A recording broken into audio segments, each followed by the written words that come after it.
Fala pessoal, tudo bem? No vídeo de hoje eu vou falar um pouquinho para vocês sobre chuva. Eu escolhi um dia chuvoso para falar de chuva. Hoje tá chovendo, não sei se vocês estão conseguindo ouvir, mas tá uma chuvinha lá fora, né? Mas falando de chuva, quais são os tipos de chuva que você conhece? Aquela que molha só ou você conhece algum outro tipo? Não sei se você sabe, mas nós temos pelo menos três tipos de chuva, né? Nós temos as chuvas que nós chamamos de chuvas frontais, chuvas convectivas e as chuvas orográficas ou de relevo. A chuva ela se classifica de três formas porque elas podem ocorrer ali, essas precipitações, né? A gente conhece como chuva, mas falando de maneira mais técnica, a gente utiliza o termo precipitação. Nós temos a chuva orográfica, que é aquela chuva formada a partir da influência do relevo, né? E como que o relevo vai influenciar na formação da chuva? Bom, basicamente você vai ter a formação da umidade.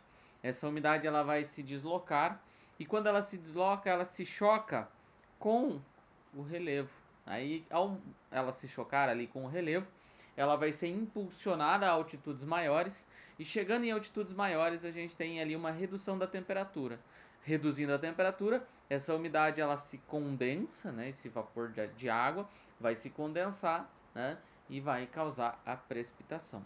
Exemplo clássico de chuva orográfica é aquela chuva que a gente vai visualizar, por exemplo, lá na região Nordeste, onde você tem, por exemplo, a umidade que vem do Oceano Atlântico, ela vai se chocar com o Planalto da Borborema.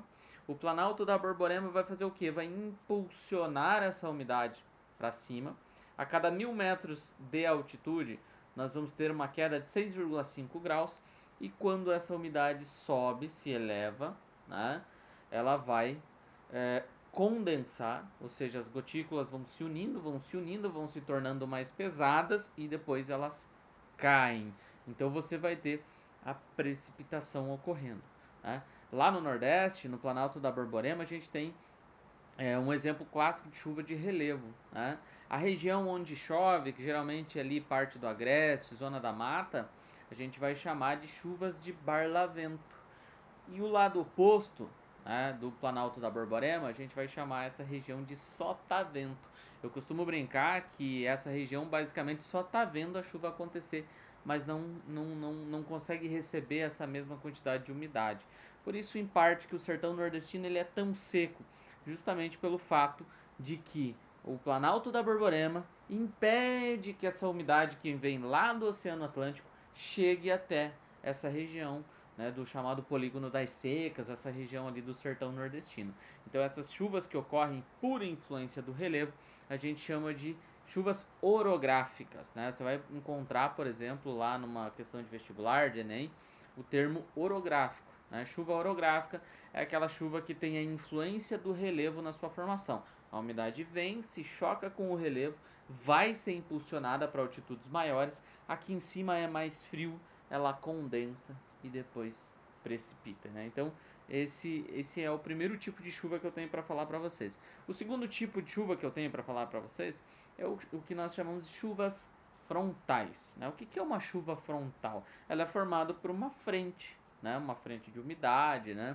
Então, a chuva frontal ela é basicamente o resultado do encontro de duas massas de ar.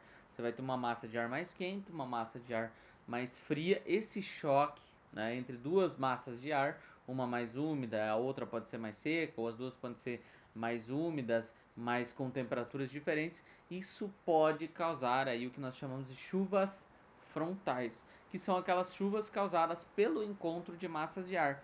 Por exemplo, vamos pegar aqui o Paraná, tá com uma temperatura mais elevada no estado. Aí vem uma massa de ar lá do extremo sul da Argentina, lá, né, do sul, do extremo sul da América do Sul. Essa massa de ar é a massa polar atlântica, ela vem, ao ela se chocar ali com essa massa de ar mais quente que está situada sobre o Paraná, esse choque térmico, esse choque entre essas duas massas de ar vai causar ali uma precipitação. Essa chuva, né, ela é o que nós chamamos de chuva frontal, né? E geralmente depois dessa chuva, o que acontece? A temperatura cai. Por quê? Porque a massa de ar fria ela tem uma pressão atmosférica maior. O ar frio ele é mais denso, então ele vai ficar próximo da superfície, ele vai baixar as temperaturas e essa massa de ar ela vai seguindo o fluxo. É claro que ela vai perdendo intensidade conforme ela vai se deslocando sobre os territórios, afinal ela vai passar pelo Rio Grande do Sul, ela vai passar por Santa Catarina, ela vai passar por São Paulo. Essa massa polar atlântica, para vocês terem uma ideia, ela vai chegar até lá na Amazônia e vai causar um fenômeno lá que a gente chama de friagem, que é uma queda aí, não muito significativa, mas uma queda nas temperaturas ali da região norte, né? Então, chuvas orográficas causadas pela influência do relevo, chuvas frontais causadas pelo encontro de massas de ar com características de temperatura e umidade diferentes, né? O último tipo de chuva que eu falo para vocês são as chuvas que a gente chama de chuvas de convecção ou chuvas convectivas. As chuvas convectivas, elas são aquelas precipitações que ocorrem a partir da saturação atmosférica. Você está lá, um dia bastante quente, né? As plantas estão transpirando, né? Porque as plantas passam por um processo de transpiração que a gente chama de plantas o processo de transpiração das plantas que a gente chama de evapotranspiração. Então, durante a evapotranspiração, elas jogam umidade para a atmosfera. Então, quanto mais quente tiver, mais ela vai jogar. É igual ao ser humano. Quanto mais quente, mais a gente transpira. Nós temos rios, lagos, lagoas, né, que estão todos evaporando também, jogando umidade para o ar. Vai chegar um determinado momento que essa atmosfera ela vai estar saturada, ou seja, ela vai estar cheia de gotículas, né?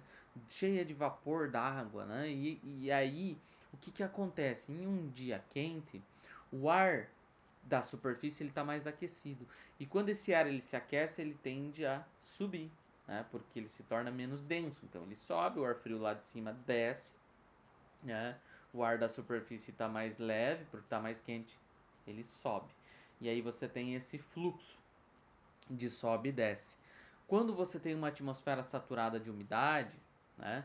Essa umidade, quando ela sobe nesse movimento de circulação atmosférica, quando ela sobe lá em cima, altitudes maiores, temperatura menor, há o processo de condensação e depois o processo de chuva, né? O processo de formação de nuvens, né? E claro, o processo de precipitação. Então, essa chuva de convecção é a famosa chuva de verão. Você está o dia todo lá, aquele calor massivo, no finalzinho da tarde, o que vai acontecer? Você vai ter uma precipitação, você vai ter uma chuva.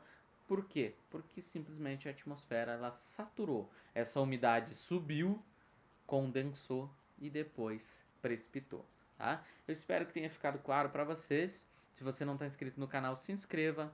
Valeu, falou!